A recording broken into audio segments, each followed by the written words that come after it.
आप थोड़ी देर के लिए अपनी आंखें बंद कीजिए और कल्पना कीजिए आप एक ऐसे इंसान हैं जो कि एक हादसे का शिकार हो जाते हैं जिसमें आप दुनिया के सबसे बड़े समुद्र यानी कि प्रशांत महासागर पैसिफिक ओशन जो कि 165 मिलियन स्क्वायर किलोमीटर में फैला हुआ है उसमें आप एक नाव के साथ में गुम हो जाते हैं। और इतने विशाल महासागर में आपका अपना कोई नहीं है और ना तो आपके पास में खाने के लिए खाना है और ना ही पीने के लिए पानी। और समुद्र का पानी आप पी नहीं सकते क्योंकि वो बहुत ज़्यादा खारा है।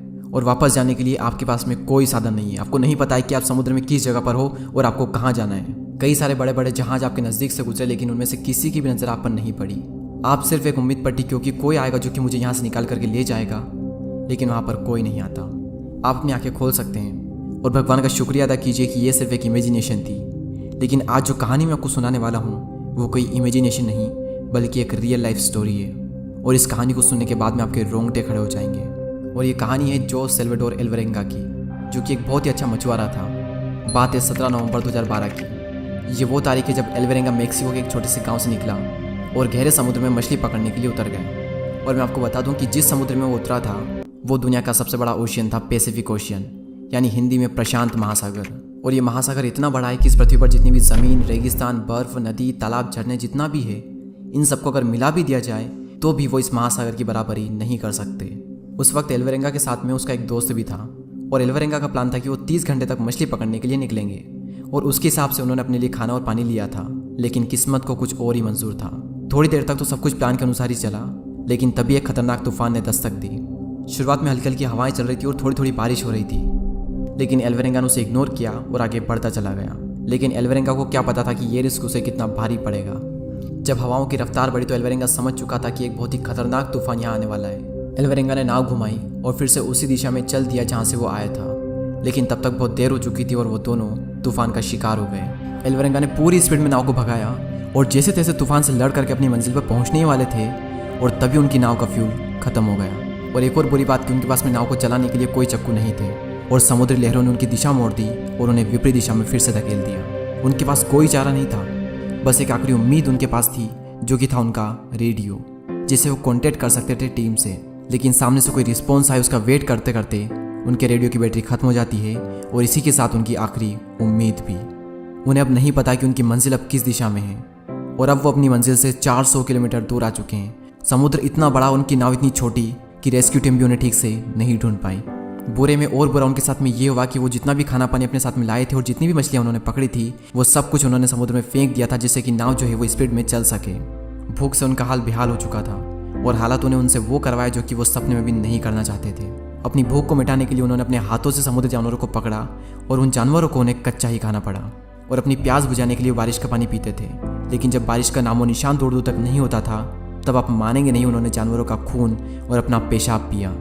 मेंटली उन पर कितना टॉर्चर हो रहा था हम सबके लिए ये इमेजिन करना भी मुश्किल है। और जैसे तैसे उन्होंने 4 महीने गुजारे, लेकिन एल्वरेंगा का जो साथी था वो इस टॉर्चर को बर्दाश्त नहीं कर सका और उसकी मौत हो गई। अब एल्वरेंगा अकेला पड़ गया, उसके साथ में बात करने के लिए कोई नहीं था। वो अकेला ही संघर्ष कर रहा था। एक एक दिन काटना उसके लिए मुश्किल हो रहा था, करने के लिए कोई काम नहीं था। एक जगह बैठे बैठे बॉडी खराब हो रही थी। रात में वो तारों को देखता रहता और सोचता काश यहाँ पर कोई आए और मुझे यहाँ से निकाल करके ले जाए, लेकिन वहाँ पर कोई नहीं आया। 6 महीने गुजर गए थे और अब एल्वरेंगा पैसिफिक ओशन, जो कि दुनिया का सबसे बड़ा महासागर है, उसके बीचों बीच जाकर पहुँच गया। उसे नहीं पता था कि वो कहाँ पर है और उसके साथ में कब क्या होगा, और वो भी अपनी जीने की उम्मीद लगभग खो चुका था। लेकिन एक दिन उसे एक बड़ी शिप दिखाई दी, लेकिन छोटी नाव और फायर गन ना होने की वजह से वो शिप वाले उस नाव को नहीं देख पाए। एल्वरेंगा ने खूब आवाज़ें दी, खूब हाथ दिखाया, लेकिन किसी की नज़र उस पर नहीं पड़ी और 6 महीनों बाद मिली एक उम्मीद भी फिर से मर गई। एल्वरेंगा के सर से ऊपर से भी कई सारे हवाई जहाज गुजरे, लेकिन उन्हें सिग्नल देने के लिए एल्वरेंगा के पास में कुछ नहीं था। अब एल्वरेंगा अपने गाँव से 10,000 किलोमीटर की दूरी पर था। उसने पूरी तरह से खुद को भगवान के भरोसे छोड़ दिया। टाइम के साथ में उसके पास से कई सारे जहाज गुजरे, समय के साथ में उसने कई सारे जहाज़ों की चहलकदमी महसूस की, लेकिन उसकी मदद के लिए कोई आगे नहीं आया। एल्वरेंगा मरा तो नहीं था, लेकिन उसकी हालत जो थी वो किसी मरे हुए इंसान से कम नहीं थी। वो तो एल्वरेंगा की जीने की चाहत ही थी, जिसकी वजह से एल्वरेंगा 400 दिनों तक इतना टॉर्चर सहने के बावजूद भी जिंदा रहा। और एल्वरेंगा ने ऐसे में एक वर्ल्ड रिकॉर्ड बना लिया था, जो कि इस पूरी दुनिया में चाह कर भी कोई भी बनाने की सोचेगा तक नहीं। बिना किसी सोर्स के अकेले समुद्र में 400 दिन तक रहना। और फाइनली 438 दिन बाद यानी 30 जनवरी 2014 को उसने पहली बार एक आइलैंड देखा और जैसे ही उसकी नज़र उस आइलैंड पर पहुंची, मानो मुर्दे में एक जान आ गई हो। वो आइलैंड उससे 10 या 15 किलोमीटर की दूरी पर था। उसने अपनी पूरी जान लगा दी और नाव को उस आइलैंड तक ले गया। और वो तो शुक्र हो कि उसे ये आइलैंड दिख गया, वरना इसके बाद जो आइलैंड आने वाला था वो लगभग 5000 किलोमीटर दूर था। वो जैसे आइलैंड पर पहुंचा, 438 दिन बाद उसने पहली बार ज़मीन पर कदम रखा। लेकिन इतने दिनों तक एक जगह बैठे रहने की वजह से वो ठीक से चल नहीं पा रहा था। उसकी आंखों की रोशनी भी बहुत ही कम हो गई। उसने आइलैंड पर कदम रखे और रेंग कर थोड़ा आगे बढ़ गया, क्योंकि उसे उस समुद्र से मानो नफरत सी हो गई थी और वो वहाँ पर बेहोश हो गया। और जब उसे होश आया तो उसने अपने पास में आइलैंड के लोकल गार्ड को पाया। गार्ड ने तुरंत ही टीम से कॉन्टेक्ट किया और उन्हें एल्वरेंगा के बारे में बताया।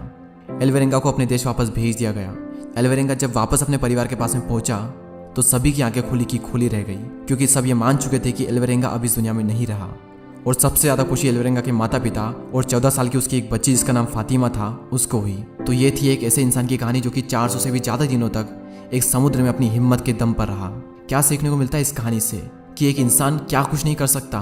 कुछ भी ना होने के बावजूद भी उसने 400 दिन गुजार लिए, और वो भी ऐसे में जब उसके पास में कुछ नहीं था, ना खाना ना पानी, ना ही ठंड गर्मी से बचने के लिए कोई साधन नहीं था। क्योंकि जब इंसान के अंदर चाहत होती है ना कुछ करने की, तब हालात चाहे कितने भी बुरे क्यों ना हो, वो इंसान को नहीं हरा सकते। हालात हमसे कैसे भी काम करवा ले हम कर जाएंगे। और इतना बुरा तो आपके साथ में नहीं होगा ना जितना बुरा एल्वरेंगा के साथ में हुआ। उसके साथ में हर बुरी चीज़ हुई सिवाय एक बुरी चीज़ के कि वो मरा नहीं। उसके अलावा उसके साथ में हर बुरी चीज़ हुई। इतना टॉर्चर सहा उसने 438 दिनों तक। तो हालात चाहे कैसे भी क्यों ना हो, एक बार इस कहानी को याद कर लेना और तब पता चल जाएगा कि तुम्हारे हालात कितने गुना अच्छे हैं। तुम सिर्फ अपनी ही वजह से रुके हुए हो। ये रियल लाइफ स्टोरी अगर पसंद आई हो तो शेयर करना ना भूलें और सब्सक्राइब करके हमारी कम्युनिटी का पार्ट बने। अगले वीडियो में फिर मुलाकात होगी। जय हिंद।